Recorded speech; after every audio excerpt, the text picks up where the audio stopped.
एकनाथ शिंदेंचा उद्धव ठाकरेंवरचा राग काही अजून कमी झालेला नाहीये. होईल की नाही माहीत नाही, उलट तो दिवसेंदिवस वाढतच जातोय.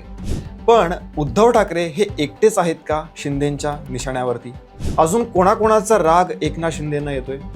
हा प्रश्न विचारण्याचं कारण या रागाच्या भरात त्यांनी आपला पक्ष म्हणजेच शिवसेना वाढवण्याचा एक नवाच प्लॅन आखलेला आहे आणि त्याची अंमलबजावणी देखील सुरू केलेली आहे. काय आहे मिशन टायगर?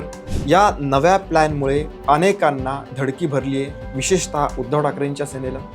कारण यामुळे सगळ्यात जास्त नुकसान उद्धव सेनेचंच होणार आहे. याशिवाय इतरही अनेक छोटे छोटे पक्ष आहेत ज्यांना फायदा होणार की तोटा.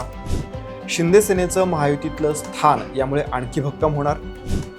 विधान परिषद निवडणुकीआधी नेमकी काय स्ट्रॅटेजी आखलेली आहे एकनाथ शिंदे यांनी? सविस्तर विश्लेषण असेल, सो पूर्ण पहा आणि चॅनलला सबस्क्राईब करा.